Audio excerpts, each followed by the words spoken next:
Ask Mike, brought to you by the Stadium Shop on Razorback in Fayetteville.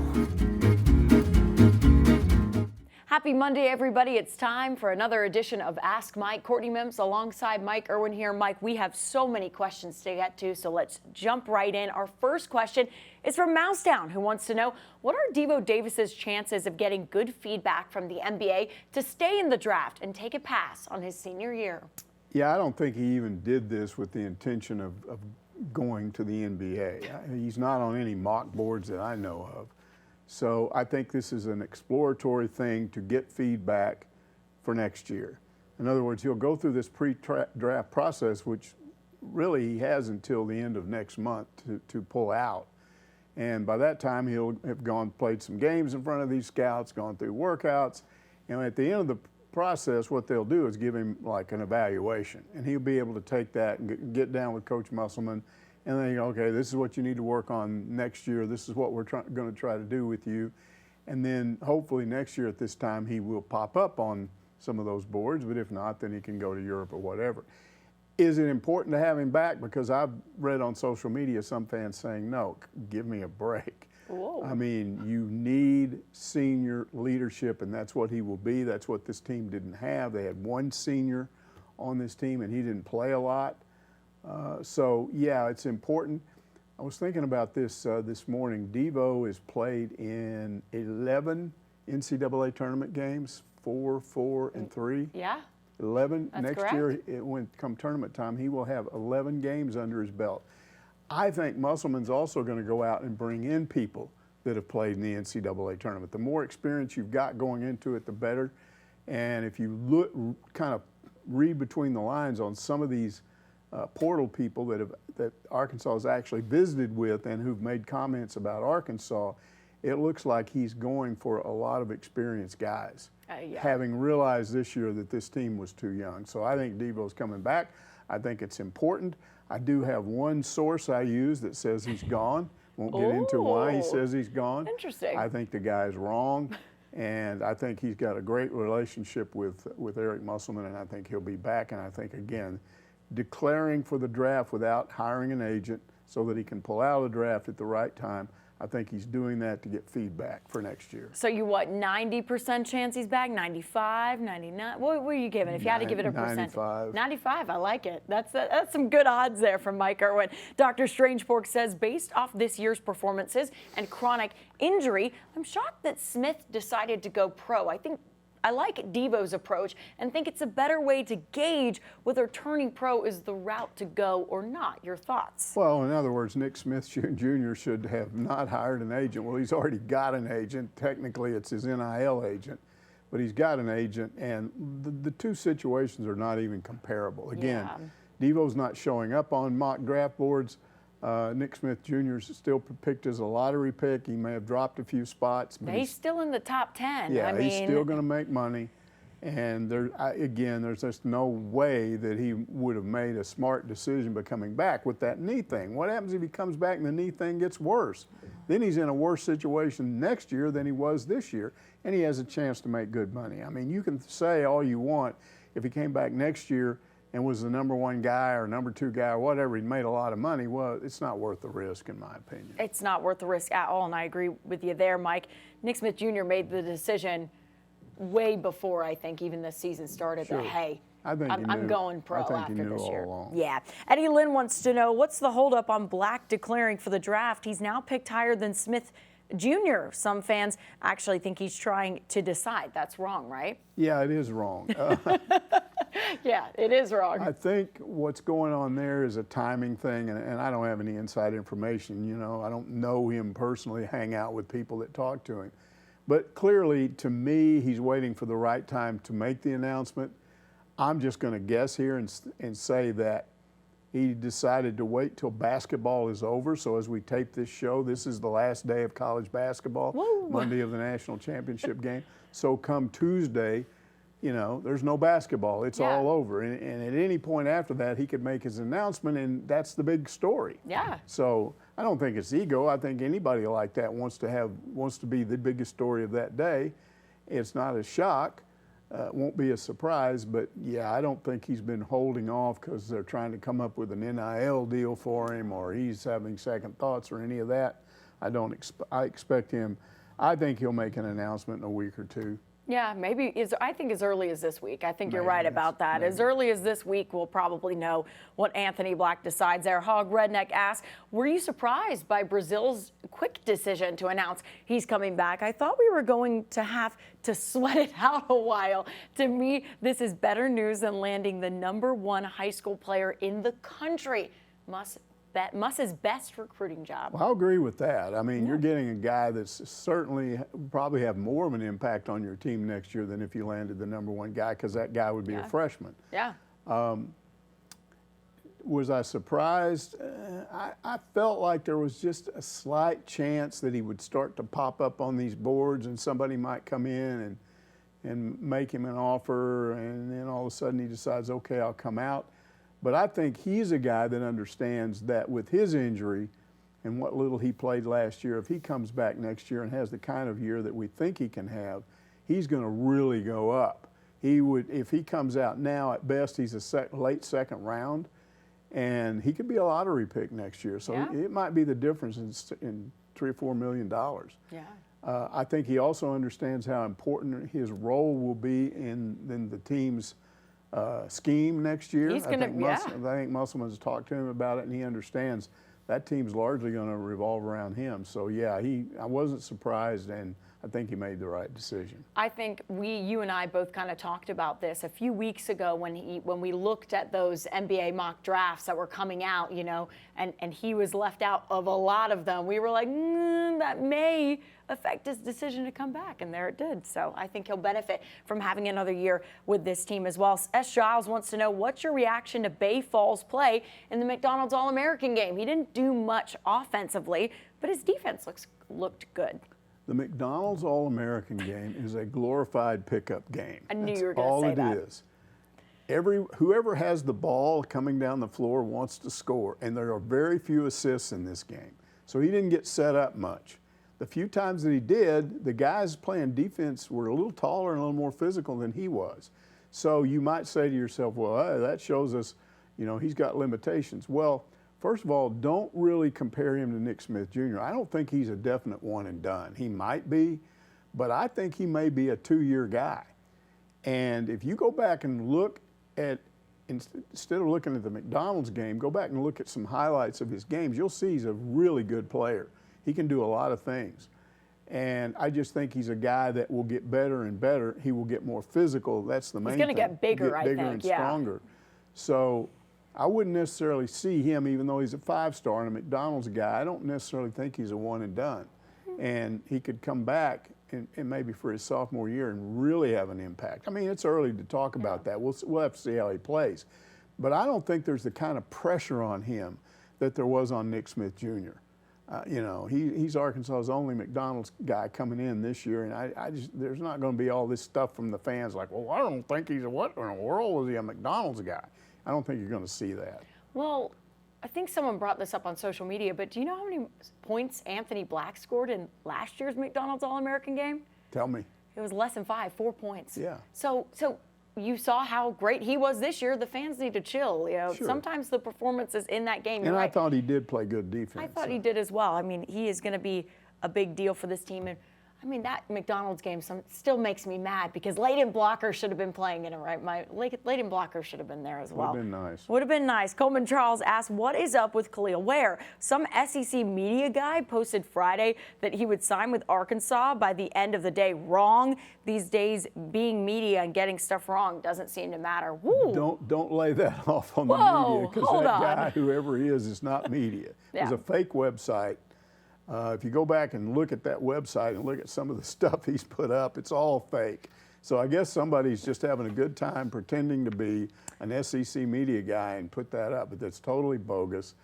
I know they've reached out to him, but I don't know how much interest there is either way on that thing. So it wouldn't surprise me that he's not one of the portal guys that comes in. I'm not saying he won't be, but it certainly wouldn't be surprising to me if he's not. Yeah, you got to also look at, when you look at these accounts that post these breaking and look at this, go on their account page and look at how many followers they have, look at their website, if they have a website linked, look at those things, and you can tell most of the time. Here's a dead giveaway for something like this. So you're out there or you're looking on your phone and you see this come across. Wow, okay, you're not familiar with this guy. You're familiar with the Arkansas media on Twitter or whatever. So here's what you do. Wait about 30 minutes and go back and see if anybody locally that you know is now retweeting that or saying yes. Because if it's legitimate, they will have checked it out and will have confirmed it too. And that didn't happen with this. Nobody else came out and said, hey, yeah, look at this.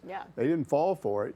I was at the baseball game on Friday with Will, and we're standing out there. Will's going to go live, and these guys come up to me, hey, has he made an announcement yet? We were told it's in the next 10 minutes. Wow. I'm going, okay, I don't think so. I don't think it's happening in the next 10 minutes, and it turns out it still hasn't happened, so I don't think it's going to happen. No, at least not.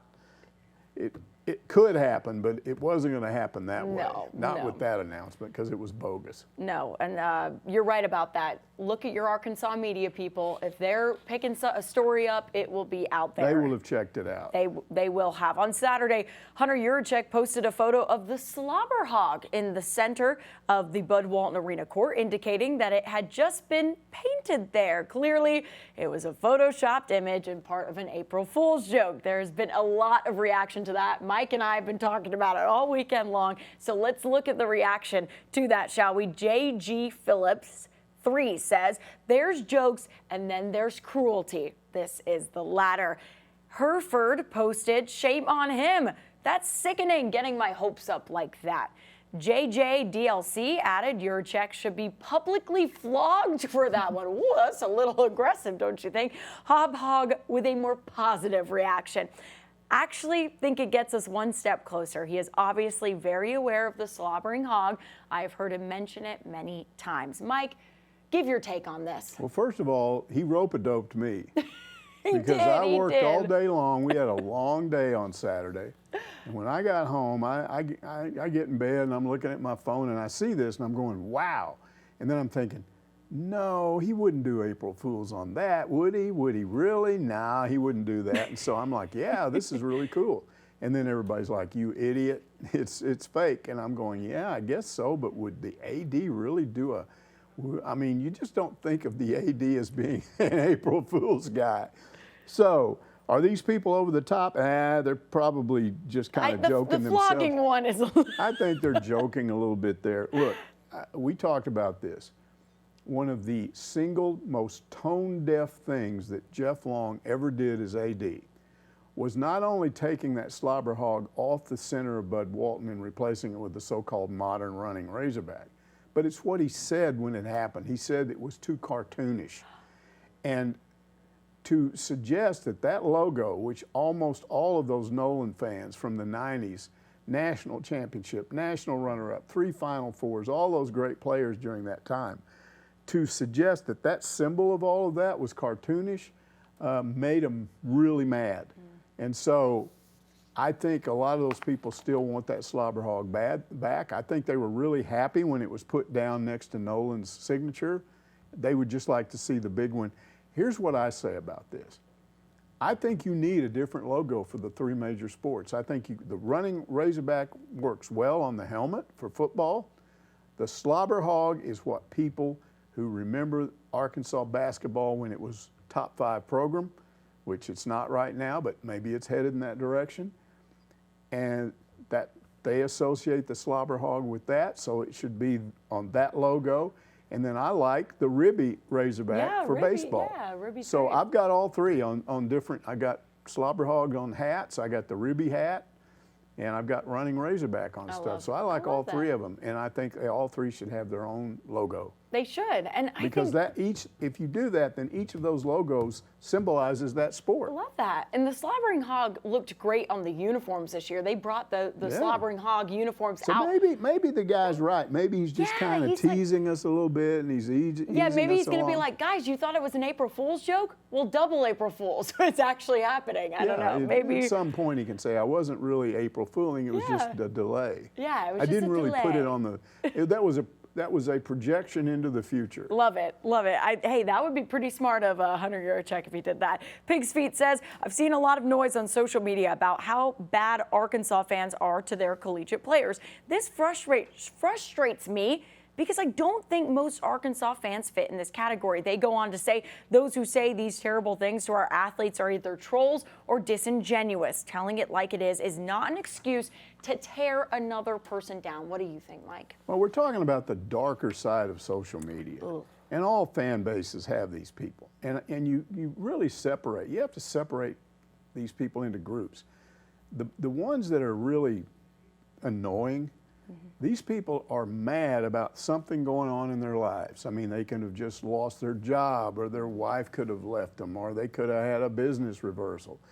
And they're just generally mad, so most of their lashing out is cheaper than going and paying a shrink to get your head back on, because you can get on there and just go crazy, and it gets it all frustrations out, and you feel better when you do it. So that's that group, and Arkansas is no different. They have people like that. Then you've got fans who genuinely believe what they're saying, and they think, okay, I want this coach gone. We had a lot of people saying they wanted these coordinators gone last year. Kendall Briles has to be gone.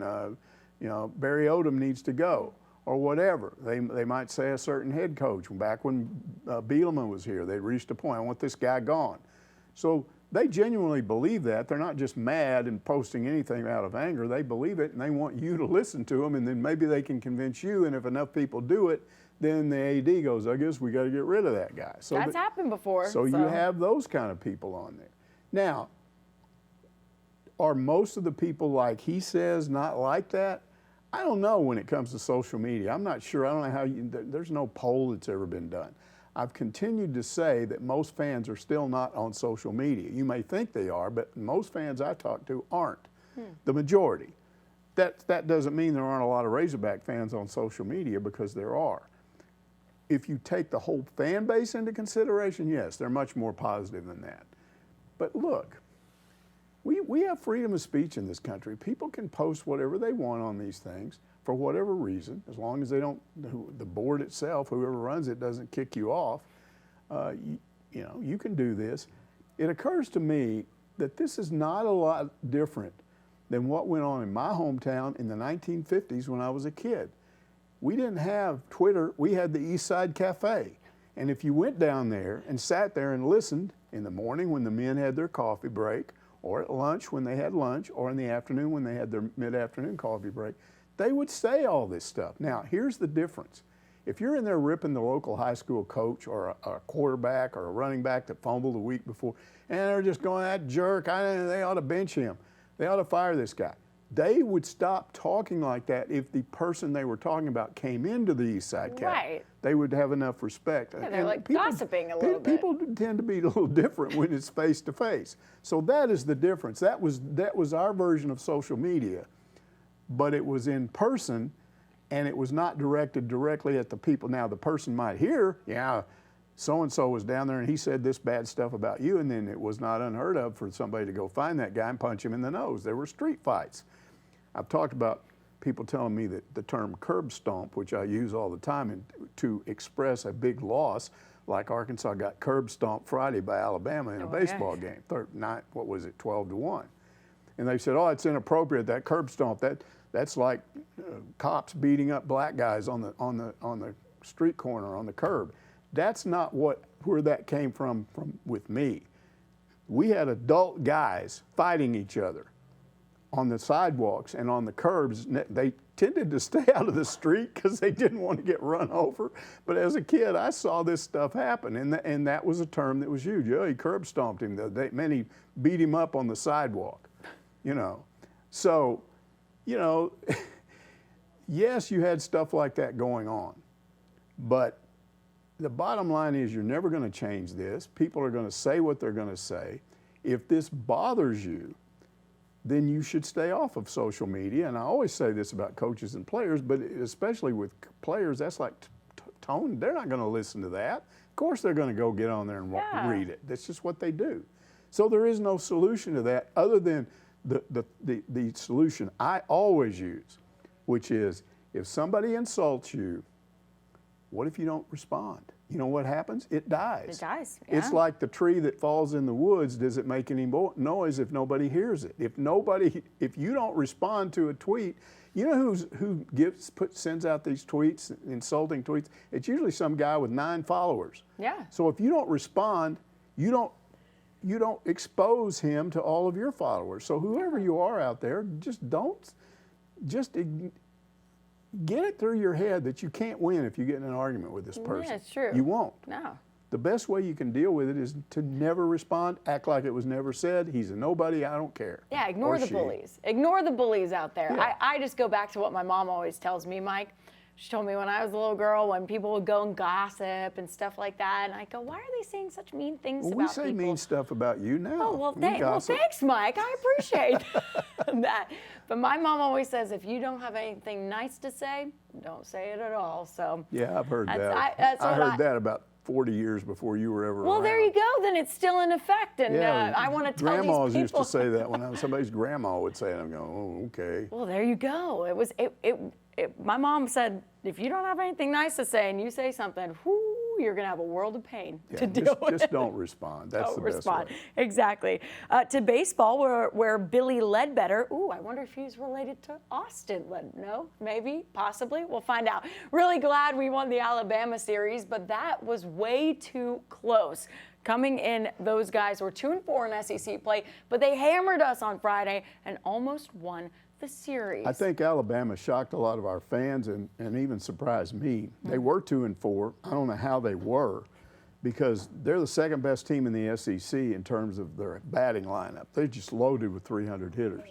They're right behind LSU. I think they're ranked 14th nationally, which is impressive. Wow. And when you combine that with their pitching, which is something like 20th nationally. Wow. I mean, I had no idea they had those two numbers. Arkansas is not even in the top 50 in ERA, and their batting is like, I don't know, it's like 48th or something like that in team batting average. So there's no way Arkansas even came close to these guys in terms of those two important stats. They're pretty close in home runs, but Alabama had more home runs. So if you look at it, maybe Alabama should have been favored. Certainly after that Friday game, I was thinking, oh my goodness, look at that. They just, well, I won't use that term again. But it was like a 12-1 game, and Arkansas had like, how many hits did they have? Like three hits? Yeah. And Alabama had 22. I'm thinking they're going to sweep Arkansas. They're going to sweep Arkansas, because they also beat one of their two best pitchers, Hunter Holland. And then Hagen Smith got roughed up a little bit when he came in on Saturday. So, but give this team a lot of credit. That was a gut check. And here's what happened. They came back and won game 2 at the plate. Caleb Cowley, and I said this yesterday on our Pick Trail show, I went over to a lot of those fall ball games last year and then the inter-squad games in the preseason. Caleb Cowley was mashing the ball. He's a power hitter. And then all of a sudden the season started and he lost his position. He wasn't delivering at the plate. Well, he steps up and wins that game with a 3-run homer, so that's a hopeful sign. So they win the Saturday game at the plate. There's no way I would have predicted they'd win the Sunday game with pitching. I know. I mean, you're out of pitching, right? It's Sunday. Who do you have? They started Bybee. He lasted 2/3 of an inning. He got 2 guys out, and that was it. They're one of the earliest I've ever seen a player pulled by Van Horn. He knew what was going on because he had somebody warming up almost immediately. And that won the game for them, by the way. If they'd left him in for maybe 1 or 2 more batters, Arkansas wouldn't have won that game the way they were scoring runs. But then you have those 3 relievers that come in. They went 8 1/3 innings of relief. How many times do you see your bullpen go 8 1/3 innings? You don't. It just almost never happens. And they gave up a total of 2 runs. And the bullpen has been pitiful this year, except for Hagen Smith when he comes in out of the bullpen. The rest of it's been like and trash. Brady Tiger, but he's hurt. And he's hurt. And I'm thinking, these 3 guys, Adcock and Dylan Carter and Gage Wood faces 4 batters, gets them all out. Now here's a guy that's a true freshman. I remember early in the season, you heard me say this. You know, what's Dave Van Horn doing with that guy? Yeah. Keep sticking him out there, telling us. You were like, what is Gage Wood doing out there? He's sticking him out there because he says he sees something in him, and go out there and last like a third of an inning, and he's gone, and you're going, what's this all about? And now we see what it was all about. He just needed some confidence, some time, and he steps up in a really stressful situation and just breezes right through it. I mean, it was amazing. So rather than, yes, you should be happy about this, I think. Here's the thing. I think of the teams that Arkansas is going to play out of the West, I think they've already played the three best. You know, Auburn's right there with Alabama. So you got Auburn, Alabama, and of course LSU. A&M's the only other one that's having a decent season, so you still have to play them. But you got most of those guys already behind you, and you're still tied for first in the West. Now, if you take the East into consideration, and if this were 2 years from now when you had Oklahoma and Texas in, they go to a one-division deal, you'd be tied for fifth. True. But I think the East is overrated right now. I think they're mostly playing each other. And look at one time Missouri looked like they were just going to kill everybody, and I'm going, what's this all? And of course now they're human again. So I think some of these, Vanderbilt is traditionally legit, but I don't know about Kentucky. We'll see. Florida's pretty good. Nah, Florida. Come on, who cares about them? What a dopey school. That's why I brought it up, because I knew you were going to have something to say about that. Armand They have a great baseball stadium, and nobody goes to it. Let's build a brand new, nice baseball stadium so it can be empty. Alyssa's getting really excited about these comments from Mike in the background there. Armand Happy wants to know, we're going to ignore that. We're going to move forward. Do you think Alabama's baseball coach crossed the line when he mocked Arkansas fans by calling the Hogs after getting tossed in Saturday's game? To me, he's the new Vitello, an opposing coach you'll love to hate. Yeah, that's over the top. Look, if you go back, if you were there, you know this. If you go back and look at the game video, he's not mocking the fans. The fans aren't calling the Hogs. They're kind of just giving him the business. Yeah, boo, ha, ha, you know, doing all this stuff. And he's walking toward the dugout, and he's got all these fans above the dugout. And they're just razzing him. They're not calling the Hogs. No, yeah. He just did that spontaneously. And this is what I say. He's an opposing coach. His hog call was good. His hog call was pretty good. He was good at it. He's a lot better than Dana Altman, who came in here and did that pathetic hog call the one day he was the head basketball coach. I thought he did a really good job.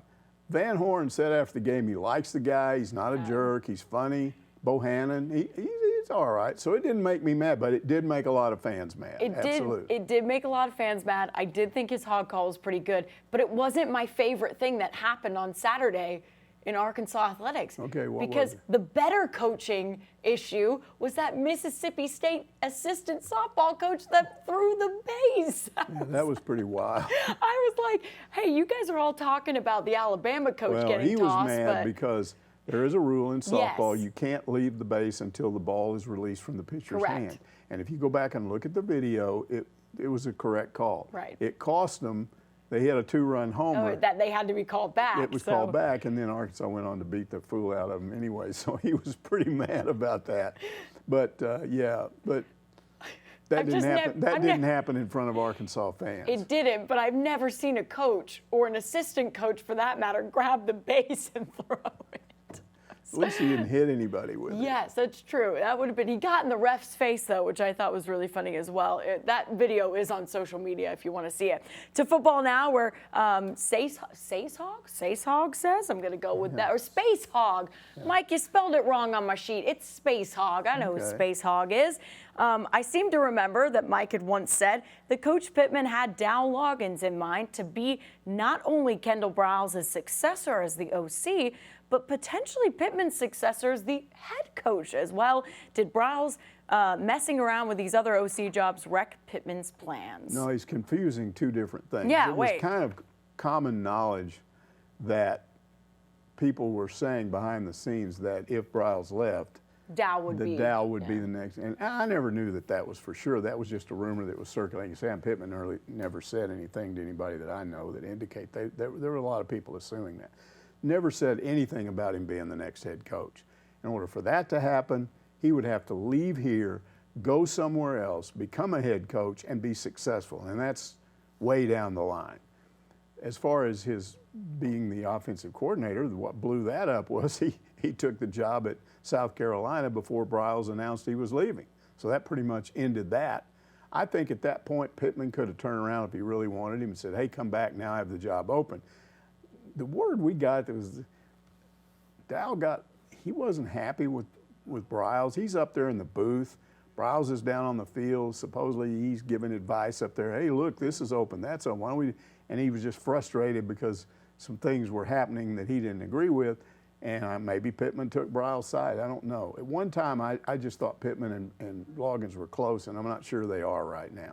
I mean, especially the way Dow left and immediately started trying to. He got our tight end and brought him over there, and that's kind of a no-no. Yeah. What are you doing there? So I don't know if he may have hurt himself in terms of becoming if he ever wanted to be the head coach here. The thing I was always told was he was all Razorback. Yeah. You know, he was loving it being at home. That's why he left the NFL. You know, he wanted to be back here, and that didn't turn out necessarily be true. So, but I never said he would be the head coach in waiting. That's not how that will happen. There's not. Hunter Yurachek may have had to do that with Pittman, may have had to hire a guy that was an assistant. But I think now, if and when he's still the AD and Pittman retires, I think he's going to go after a head coach. I think Dow, though, definitely did want an OC position, yes, though, and wouldn't have minded being the OC at Arkansas because he obviously got that position with South Carolina. Yeah. So, I mean, I think that makes sense. The Hawkins says Coach Briles made his first public statement since leaving Arkansas for TCU, acted like he hated to leave, but the job was too good to turn down. Is that the real story, Mike? Well, we're never going to know for sure. I said this before when we discussed this back when he left. I mean, it's one of those things where unless the people involved, and it would have to be both people. It would have to be Briles, it would have to be Pittman. They would both have to agree, okay, people, here's what happened. And we're not going to ever get that. So what I'm left with is what people tell me. And I've gone over this before. I'll briefly go over it again. Supposedly, now you have to remember that all this was going on at a very sensitive time with recruiting and portal, trying to bring people in and out of the portal. And when the whole thing with Briles' name came up being associated with Mississippi State, Pittman supposedly went to Dan Enos at that point and said, hey, I think I'm fixing to lose my OC. You want to come? And he said yes. And he was all set for it to happen. The story I got was that when Kendall Briles came back and discussed this with his family, and we don't want to go to Starkville, we like it here. And he's like, okay, we'll stay. So all of a sudden he's got to go back and tell Pittman, well, I looked at him, but I'm not leaving. And Pittman said, okay, that's fine. But I don't want any more of this. It's disrupting our recruiting. How do you expect us to go out and recruit when we're not even sure, we can't even tell people who our offensive coordinator is? So don't do this again. Either take this job or stay here. And you remember what happened right after that. Kendall Briles put out a tweet that showed him and KJ, and KJ, we're all in. We're going to do this. Yeah, next we're year. ready for another year. Yeah, and all this stuff. And then just a few days later, boom, here comes the TCU stuff. Now, what I was told happened was that Jimmy Sexton doesn't. Everybody that has him as an agent doesn't get represented by him. He's too big. He's got underlings that work for him. So he had a guy that was Kendall Briles' agent and probably several others, and that guy was very aggressive, knew about the TCU opening, and went in and inquired, and then it got out. And suddenly Briles was in a really bad position because he had already said, hey, I'm all in. At this point, Sam Pittman went, well, I don't know what's going on here, but I'm going after Dan Enos. Yeah. So bye. Bye. See you later. And so he left. That's what I was told happened. Is it absolutely 100% true? Of course not. I mean, I can't sit here and swear that's what happened. This is what I was told. But in the scheme of things, who cares? Because people wanted him gone, most of them. He's gone. He grew up in Stephenville, which is like an hour or so, 90 miles or so from Fort Worth. So he's going back to where he is from. And his family will adjust to living in Texas. And then TCU's got a good program right now. So everybody came out happy. So who cares? Yeah. And we're going to talk a little bit about Dan Enos in the next question, because about Briles' replacement in Dan Enos. Bart Lewis says, good to hear KJ will be under center, especially third down. Yeah, he's referring to some Zooms that were done last week. I think Brady Latham talked about it. Brady Latham did, and Rocket Sanders. Rocket Sanders, I don't think KJ actually talked about it, but what they He did the week before. He did the week before, yes. Okay, so they talked about this. We've heard a lot about multiple defense. We're multiple on defense, you know. Well, apparently Enos is multiple on offense, and what that means is, yes, they're still going to be doing some of the RPO stuff out of the shotgun formation. That's all KJ has done under Kendall Briles for his 3 years that he's been in college. But they're also going to apparently have him under center some with some play action pass stuff, which is a radically different concept. When I talk about that, I'm going to go all the way back to 2006, where Mitch Mustaine had operated out of the shotgun and had done some RPO stuff very similar to what Arkansas has been doing. And then everyone said, well, he's going to struggle now because he's going to come in and take the ball under center under Houston Nutt, and blah, blah, blah, blah, blah. Well, he adjusted pretty well, but there's some things you have to do. When, one of the things I talked about with KJ was he's got a lot of skills, but his footwork needs improving. And with that play action pass stuff, you've got to be precise. You've got to come back and be exactly where you're supposed to be. You can't bump into the, here comes a running back, I'm going to do a fake, I'm going to pull it out, or I'm going to leave it in even in his hands. You can't bump him, or you can't pull out too soon and see that space where a defensive guy sees the ball clearly come out in his hands. You got to be very good in the way you do that. It's very precise. When we've seen some of this stuff that Hogs Plus does, where they go out onto the field and they mic'd up Enos, you saw exactly that's what he's working on. He talked to him at one point about his footwork, said, look down, look at your feet, look where you're at. No, you're a step off here. One of the things I heard him say on one of those little video pieces was, you've got to have better hip action. You got to get that hip into the throw. You can't just throw with your arm. Love that. And so he's teaching him some passing techniques that maybe he hadn't been embracing before. So all of this is new stuff. Now here's the bad part. If you're a fan, or if you're like me and you want to see this stuff, we ain't seeing it. You know why? Because they had a scrimmage Saturday and we couldn't go. We weren't invited, Mike. Exactly. So I'm trying to figure out why it's so secretive this spring. The only thing I can figure out is this stuff is new, and Sam Pittman doesn't want anybody to see it until they use it next fall. But he's got this spring game. So what is he going to do there? What typically happens in a spring game like that is they put a lot of plain vanilla stuff out there and don't show a lot of what they're doing, because they know the other teams they're going to play in the SEC are going to be looking at that stuff. Yeah. So this may be what's going on. We may not see the results of all of this until next fall, but here's what I would say. I'm naturally skeptical. I'm not saying Enos can't do this, and I'm not saying KJ can't adjust. I am saying that he's done things one way for 3 years. Shotgun, RPOs. He knows that. Now you're introducing a new element. And I don't think that I'm not going to assume that that's going well. I don't know what's happening, but I'm not going to assume, even though they say it's going great. What are they supposed to say? Yeah. Well, it kind of stinks right now. They're not going to say that. So I just remain skeptical, because you're making a change in what he's been doing. So that's one of the things that we'll be looking at next fall as they get prepared to play their first game. Is this stuff going to work? We'll have to see. That's a wait and find out, right, Mike? Yeah. That is a wait and find out. I do like hearing that the players are excited about the offensive changes. But what are they going to say? I know, but you know, it's not going to be vanilla, right? It's going to be very exciting, you know, and fun. The way they're describing it different. is, it looks complicated if you're on the other side of the ball. If you're watching this, it looks complicated, but the way Dan Enos is installing this, it's actually pretty simple.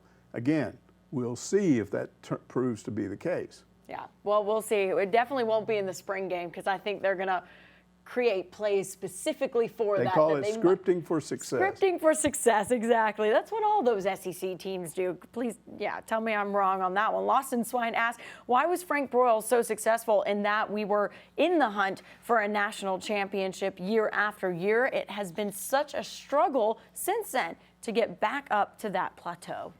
You know, Frank was pretty unique in that he thoroughly believed that the success of his team was in the staff that he had, and he would really nitpick that. If he's like a guy that was constantly fine-tuning a race engine. You know, he'd have parts of it good. Well, this part's not good enough, so I'm going to replace this guy. I'm going to do this. I'm going to do that. Some of it was recruiting, get coordinators who can recruit. Some of it was get coordinators that have a great offense or a great defensive scheme and make it work. So you have success, then you use that success to recruit. But there's another element to this that you have to acknowledge, and that is, in those days, in the 1960s, who really went all out to compete in football in the Southwest Conference? Texas, Arkansas, and then at any given season, there might be two other teams. It might be A&M one year, it might be Baylor another year, but most of the time, until Houston came in, you didn't see a lot of that. And so you didn't see full stadiums. Arkansas and Texas were the only two that usually had their stadium full. A&M was very different back then. They had a 48,000 seat stadium. I've been there before when it wasn't full. So you can't even compare trying to win at a high level back then to what's going on now, where every team in the SEC, except maybe Vanderbilt, has a big stadium. They all have plenty of money because of the TV revenue. They've all got brand new facilities. They're all trying to outdo each other. We build this new and we're going to have this. And somebody goes, did you hear Alabama has a waterfall in their locker room? Oh, we better get a waterfall. You know, you got that stuff. True, yeah. You got that stuff going on. Well, Frank never had to worry about waterfalls, you know. Yeah, he never had to worry about they had a stupid those half house where they changed. They went in at halftime in these stupid buildings on the south end zone in their locker room.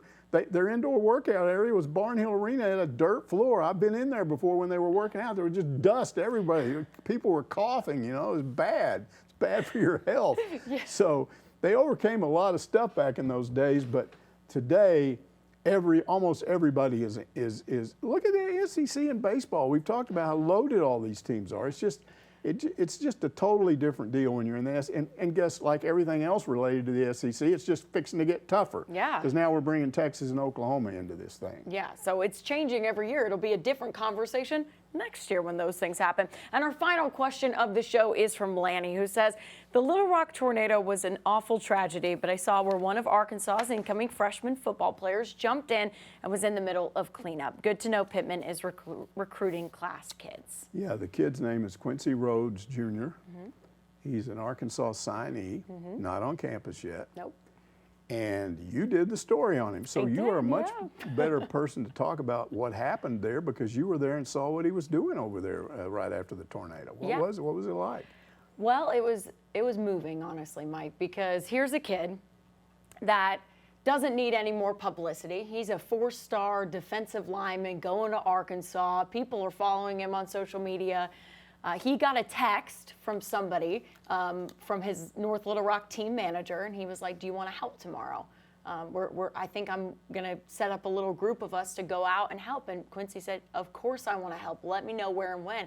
He went so far to even wake up another one of his teammates on his high school team and go, come on, we got to get up. And he was like, what are we doing today, man? He's like, we're going to go help people. And so they went out to an apartment complex, and a lot of people said, where are their chainsaws on social media and stuff like that? They didn't have those tools. They went out with the tools that they got in their garage. You saw him swinging an axe. Yeah, he took out, it was a blunt axe. He was like, I don't know if this has been used in years, but let me try. Let me try. Not only was it impressive to watch him go out. He got a workout in. He got a workout in.